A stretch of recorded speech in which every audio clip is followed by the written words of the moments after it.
Hi, I'm Jane Dunwald, and I'm here to share a really neat inkjet transfer technique with you today. I use it to enhance my botanical prints, so I wanted to put it in context. You don't have to use it on botanical prints, but you might want to learn about botanical printing because I've got the most beautiful samples that I've been embellishing as part of teaching that class and as part of preparing and thinking ahead about other classes, and this inkjet transfer technique came out of those experiments. So let me show you a few things before I actually show you the technique. So let's take a closer look at some of the prints just before I do the demo of what we do in the Heat Press Success class. We talk about how to use backgrounds to add color to prints and how to insert stencils into the bundle in order to get that sort of a patterning. And we also talk about how to use guar gum, which is a really versatile way to add patterning using the natural chemicals. And oh my gosh, it's so fun. We spackle on the paper before we do the printing, as you can see here on this cardinal print.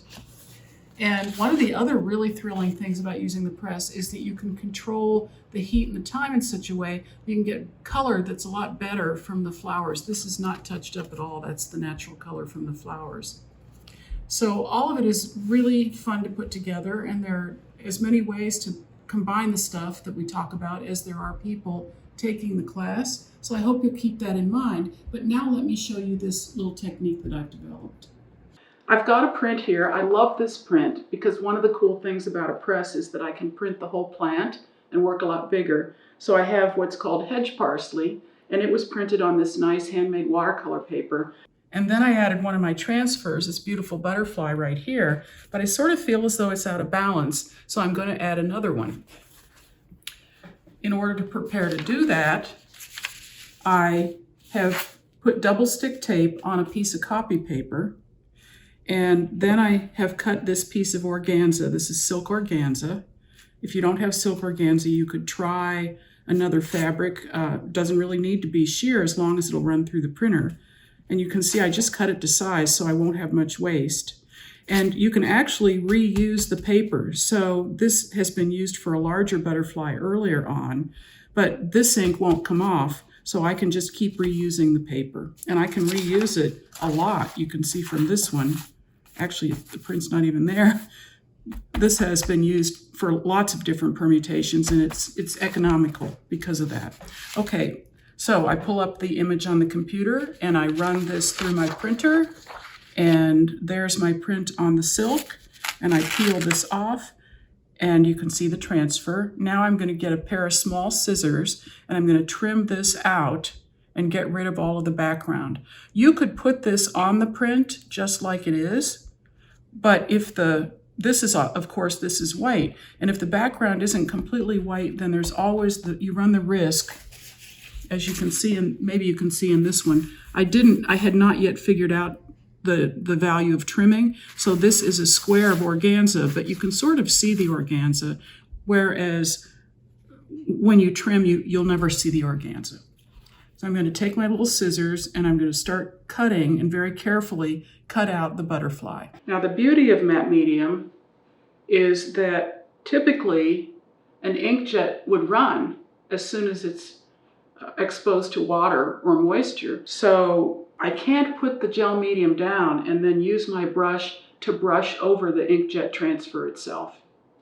I have to, and that would be true even if you had printed a transfer onto paper. So I don't always use the silk organza.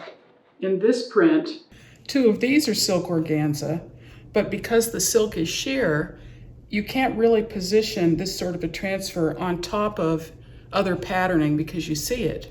So this particular bird was printed on high quality, like a drawing paper, but I used the same matte medium technique to adhere it to the surface, so you can see how much opportunity for collage there is here. So back to the butterfly. I'm going to put a little bit of the matte medium down, and then I'm going to spread it out, and it'll disappear when it dries. Once I have smoothed it all out, then I very carefully put the butterfly down, and I don't want to move it around because, as I said, now that it's getting wet because of the gel medium, it could bleed. So I don't go back over it with the brush. Instead, I use a soft, this is clean, and I just tamp it down like this. And because it is sheer, the gel medium penetrates the silk, and you can see it brightens up the color a little bit too. And because it is penetrating the silk, it's actually encasing the ink in the gel medium so that later, after it dries, it'll be waterproof. And there we have it. It takes about 30 minutes to dry. Then if I wanted to, I could go back into this and hand color the hedge parsley with colored pencil or watercolor.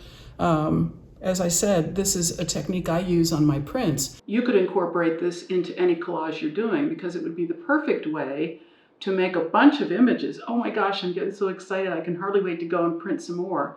And do a whole composition that was these layered, translucent, beautiful inkjet images. I hope that if you do try this, you'll share it with me. You might consider joining my Creative Strength Collective Facebook page. We share all kinds of things there all the time. And if you enjoyed this and you'd like to get more, then I hope you'll subscribe. And either way, look forward to seeing you next time.